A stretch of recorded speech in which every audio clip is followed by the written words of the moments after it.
Welcome. You're listening to another episode of AML Conversations, where we sit down with some of the brightest minds in the financial industry to explore topical matters around financial crime and compliance. We hope you enjoy this discussion, and please be sure to subscribe for more.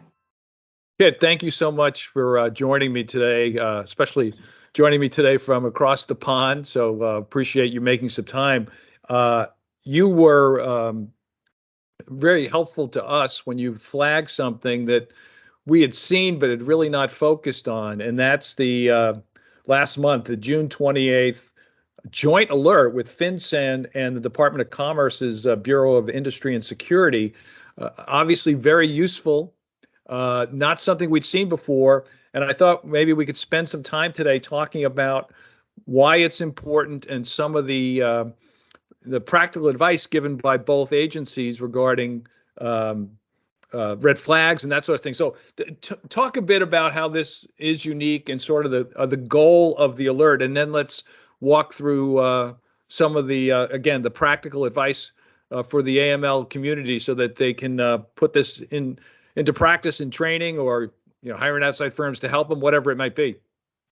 Yeah, sounds good. Looking forward to the discussion. It's certainly a unique beast, this joint alert. FinCEN and the Department of Commerce have historically issued guidance to industry for decades, but not necessarily targeting, from the FinCEN perspective, exporters, and from the Commerce perspective, financial institutions. So this is really one of the more unique joint alerts that the U.S. government has issued around the nexus between export controls and where financial institutions may play in that space. And really, at a high level, the purpose of the alert is to facilitate the U.S. government's continuing crackdown on export control evasion tied back into the Russian invasion of Ukraine.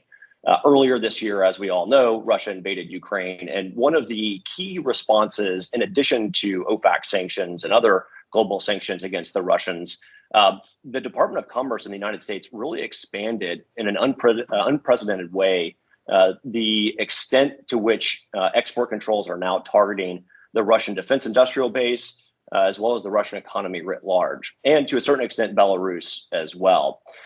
So at a high level, this joint alert is just a continuation of that U.S. policy. But the U.S. government is recognizing that financial institutions play a role in trade. And as a result, they're clearly looking to use this alert to educate that sector in a way that perhaps they're not necessarily thinking about at scale already. I think I've mentioned to you before, I teach a class at George Mason, a graduate class on money laundering, terrorism, and corruption. And one of the things you tell the students is, if we were teaching this class 20 years ago or 25 years ago, it would be mainly focused on drug trafficking, and then, of course, after 9/11, terrorism. But the extent to which the AML community needs to be aware of so many things, obviously sanctions is now a close adjacency to AML, human trafficking, wildlife trafficking, all sorts of space that you're very familiar with. But the notion that export control evasion would be something that needs to be on the radar of AML practitioners, need to be on the radar for financial institutions, obviously. But I think that's really both interesting and very compelling. Part of the joint alert does, as you say, tell institutions what they need to look for in the hopes that they'll be filing suspicious activity reports. The other thing in that jumped out at me, as again, not being well aware of, I knew Commerce has a role here, but not obviously the depth of their role. Some of the commodities of concern. So you look at that list of things that obviously, because of the war in Ukraine, become very very important in terms of military defense. But they talk about these various items that they're fearful are getting. The evasion of the export controls are leading this to harm the Ukrainians, and it's cameras, it's integrated circuits, oil field equipment. Talk a little bit about that, because obviously, there's experts in this space. The AML practitioner generally isn't. What can they glean from this besides the obvious to put these things into training? That's a great question. And so the alert does a few things I think really, really well. And the first is they explicitly list out 8 or 9 technologies that represent the biggest proliferation risks. So what that means in this context is the Russian defense industrial base, the Russian Ministry of Defense, the Russian intelligence services, et cetera, bypassing U.S. export controls through transshipment jurisdictions around the world to procure dual-use goods from U.S. firms. And as a result of that global nature from a proliferation pathway perspective, the Department of Commerce has really targeted those key choke point technologies that the U.S. government believes are critical for the continued Russian invasion of Ukraine. So one thing, though, John, that I would just point out is that when you go through this list and you're a financial institution and you're thinking about how to take this guidance and actually do something with it, I would pay careful attention to one part of the alert that states that this is not a complete listing of commodities sought by or prohibited for end users in Russia and Belarus. Right. And the reason why I would just highlight that is because over the last few years, the US government has really expanded the scope of export controls through this thing called the military end user rule, which I won't bore everyone on the podcast today with something that's a bit outside of the scope for this discussion.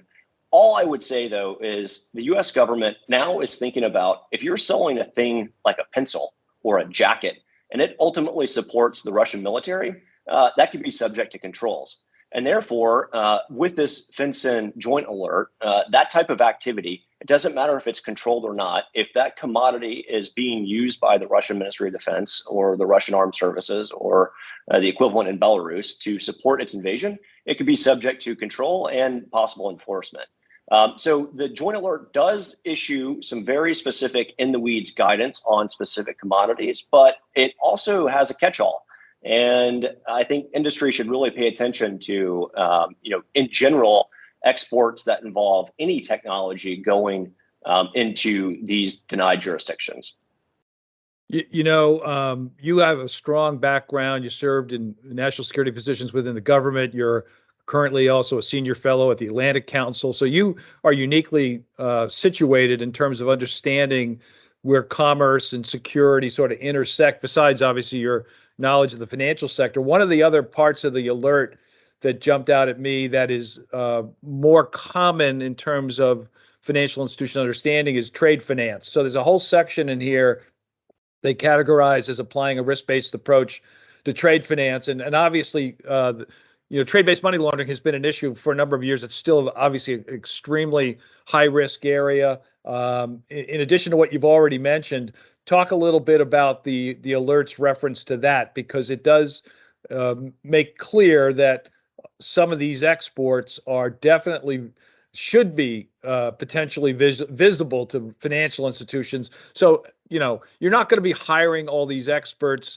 in exports, but being understanding this and having a better appreciation for this, that's where these alerts become important. So any sort of guidance or statements, but this particularly jumped out at me. What's your take on that section of the alert? Well, for those that have spent a lot of time thinking about trade-based money laundering, I would take those lessons that you've learned and gleaned from those experiences and apply them to this joint alert with BIS. And the reason for that is the same types of red flags that can be caught when looking for trade-based money laundering are basically the same things that FinCEN and BIS have advised here as something that financial institutions should be cautious about. So that's things in the trade-based money laundering world, as an example, right? A famous one with students all over the country is if you are facilitating a payment for one pair of jeans, but that one pair of jeans cost $1 million. Well, something's a little off with that, right? So if in this situation, if you've got an aircraft component that a U.S. company normally sells for $1,000, but you're seeing orders of magnitude higher being paid for that commodity, that's a red flag. In a lot of ways, the guidance that's issued with this joint alert is the same that's been with industry for decades in the trade-based money laundering space. So something to just really kind of dive into, I guess, a bit more if you're thinking about these issues at a financial institution. But in reality, you'll start seeing that there's trends and themes that have been around for a long time. They've just inserted new nouns into the guidance.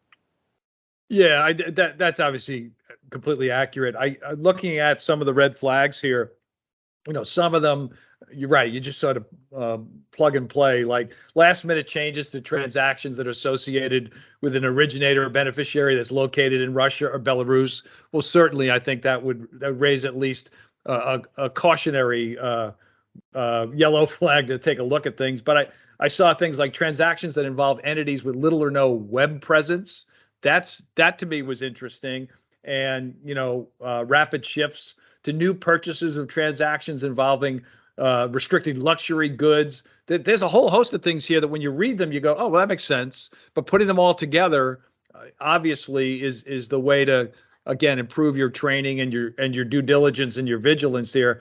What of those red flags jumped out at you, besides all of them being valuable, but any in particular that look new to you, somebody who is well versed in this area?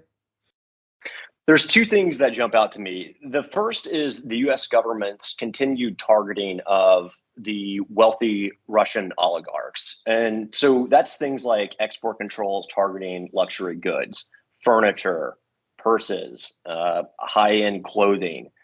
These are missiles aimed directly at the Russian oligarch lifestyle. And this is one of the few tools that the US government can impose that will, impose that cost theoretically against these oligarchs.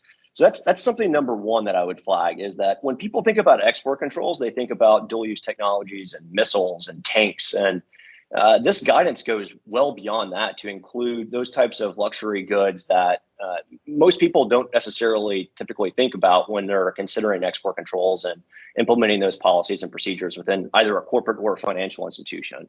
The second, I would say, is how specific the guidance is with respect to targeting some of the Russian intelligence services procurement activities. One of the red flags, number 15, explicitly highlights quote, companies involved that display a certificate from the Federal Security Service of the Russian Federation, the FSB, which allows these companies to work on projects classified as a state secret. Well, if I was a financial institution, or if I was a corporate, my first question would be, well, how in the world would I know which company is allowed to do business with the Russian intelligence services?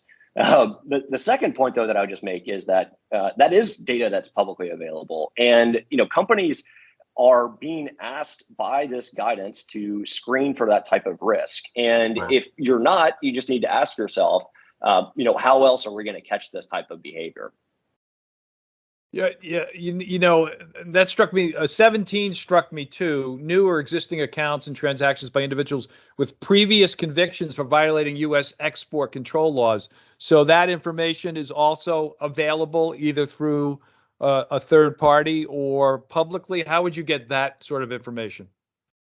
Exactly. So there is publicly available information on this that you can incorporate into a gray list screening or denied party screening system that you use. There's also data that's available through the government's website itself. So there's the BIS entity list, there's the unverified list.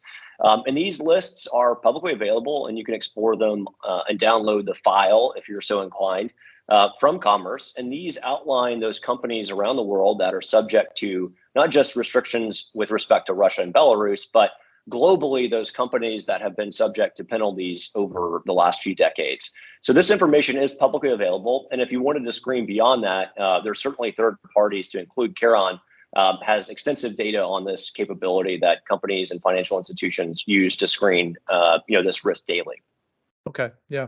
So the tail end of the alert goes into the practical, and that is how to file SARs on this. And obviously, one of the constant challenges for the users of the SAR data is how the information is filled out. So they give you some direction here on how to fill it out, what to put in the narrative. Talk a bit about advice to filers. Obviously, you're going to look at the red flags. You're going to make decisions based on, after identifying one of the activities that are listed as a red flag. That doesn't automatically mean a SAR, of course. It means, you're doing additional due diligence, but then you make a decision to file. What's the recommendations that FinCEN has regarding filing SARs or any other BSA-related reports on these potential illegal activities of evading exports, export controls? Yeah, so the guidance is pretty clear on what are some of the red flags, and then there's some great text that outlines exactly what financial institutions should consider when they're filing their SARs. And I think at its core, FinCEN doesn't expect all financial institutions to become overnight experts on Russian export control evasion. I do think, though, that when you're filling out those SARs and you're able to identify which red flag you think is relevant, that type of data is useful for the folks that review those those SARs and are using this guidance to support broader initiatives with the U.S. government to include identifying export control evasion that's happening within the Department of Commerce's realm. As a reminder to industry, it's Commerce is not an expert at SARs, and this is a new world for them, and industry will play a key role in helping the U.S. government actually implement some of this guidance. So obviously, besides this, OFAC has been very active, as is some of your former agencies that you either worked with or worked for, in terms of what's going on with sanctioned individuals. What's your take generally about sort of the impact? And my question is, it's not so much trying to pull something out from left field, but I was listening this morning to some news reports about Russia's going to reduce their oil distribution from 40% to 20%, and the Russians are saying that this is all due to the sanctions, which of course I don't buy for a second. But what do you think the value has been of sanctions specifically to the oligarchs? I mean, my prejudice is I've always believed that sanctions are a valuable national security tool. Are they all the same? No, but I think the use of sanctions is well understood in our community. But what's your take as somebody who's seen it from all sides, the value of sanctions in general, but specifically as regards to the Russian attacks in Ukraine? Yeah, it's a great question. And I think at a high level, the U.S. government is still trying to conceptualize the right way to strategically utilize sanctions or other economic statecraft measures like export controls, the entity listing process, et cetera, to target some of the actors that are responsible for the activity in Ukraine. With respect to the Russian oligarchs, the policy objective with that ostensibly was to limit the oligarchs' exposure to Western capital markets. And the sanctions themselves have been quite efficient at that. Thousands of companies are now subject to the OFAC 50% rule that were not otherwise subject, and as a result, that capital flow is being affected. And so from that perspective, it's working to an extent, but is that ultimately changing the behavior of what Putin is doing? I think that's debatable. And so some of these other designations more recently were broadly considered earlier in the invasion, but only implemented after some of the other measures were not quite as effective, I think, as policymakers had hoped. So these are things like sanctioning the Russian defense industrial base. It's one thing to apply broad export control restrictions against military end users in Russia. It's an entirely different thing to utilize OFAC authorities to limit, corporates and financial institutions' ability to support that activity. And as a reminder to everyone, I would just note that the difference between export controls and the difference between sanctions at a very high level is strict liability. And so there's a large precedent for OFAC going after, with enforcement actions, those companies and financial institutions, regardless if they knew or not they were violating sanctions. We haven't yet seen that from BIS. There's talk that they will increase this enforcement activity. And I think this FinCEN joint alert is one step in that direction. But at a high level, we're seeing the U.S. government increasingly utilize alerts like this, sanctions and export controls, to move the policy objectives forward. Whether or not they work overall, I think that's still to be seen. And so for those that haven't looked at the alert, it's June 28th, 2022. FinCEN and the U.S. Department of Commerce's Bureau of Industry and Security. As we mentioned earlier, there's information on how to file SARs, and they specifically asked that in the filing field, SAR field 2, to include in the narrative the key term FIN 2022 Russia BIS. And so that just helps the users of the data pull the data, and that's consistent with some other SAR recommendations regarding how to fill out the narrative. But this alert should be, as anything else that comes out from FinCEN and certainly other agencies that are in our community, should be distributed internally. What I would suggest, if you work for a financial institution, you advise a financial institution, don't just send the alert, give them some idea of why it's relevant to your institution.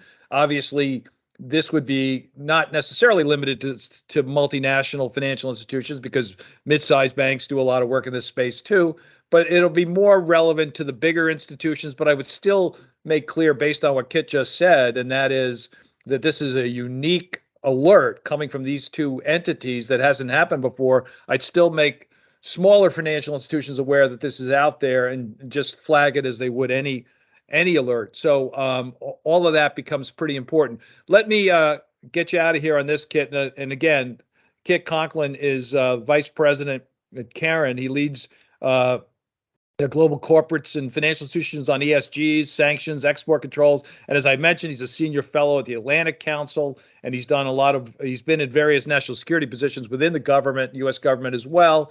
He's kind enough to share his insight today, and he's done that with us before, so we really appreciate it. But the last thing I want to ask you, the House passed a couple weeks ago, as part of the National Defense Authorization Act, which is something they did last year as well, a number of AML-related provisions.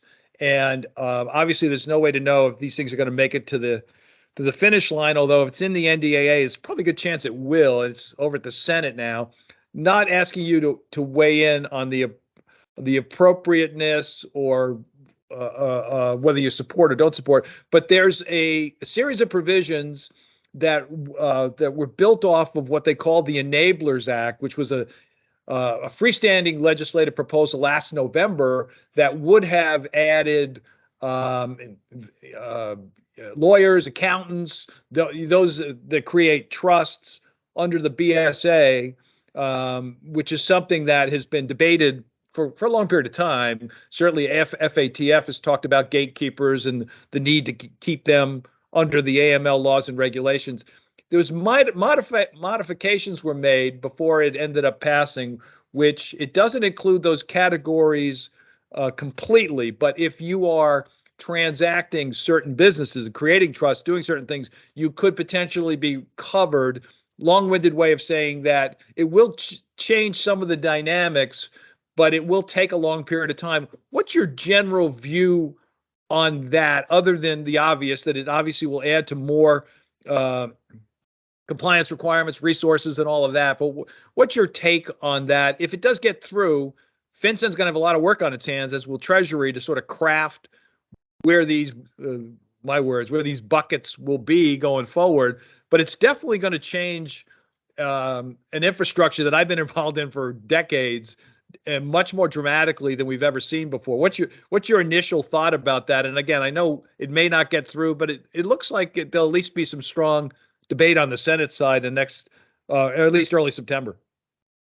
Yeah, another good question here is that I think this is a continuation of the U.S. government's recognition that there are loopholes within broader economic statecraft policies and pieces of legislation whereby corruption, export controls, sanctions, AML are all coalescing around these broader new pieces of guidance. And this is an example whereby you have FCPA and BSA coming all together to create the next wave of compliance requirements. And in my mind, this is all related to not just AML in the historical sense, but a continuation of all of these various authorities using the government using to target, in this case, the holes that they've seen for years that have been exploited, whether rightly or wrongly. But in my mind, this is just at a high level another opportunity for the U.S. government to close some of these regulatory loopholes that have existed for decades. And it's a game changer. Whether or not it gets through, to be determined. But I think in general, if it does, and it is looking, as you mentioned, on the Senate side, there's certainly going to be some strong debate on this. But if it does get through, wow, it's going to be a game changer with respect to what's required by industry and financial institutions. But in my mind, it's not. It's an evolution, not a complete, rewriting of the script from a compliance perspective. Kit Conklin from Kharon, thanks so much for your time. Safe travels back to the States, and we'll be talking with you soon. All right, thanks. Thanks for listening to another episode of AML Conversations, brought to you by AML RightSource. To make sure you're staying up to date with what's going on in the industry, be sure to subscribe wherever you listen to your podcast to get the latest episode.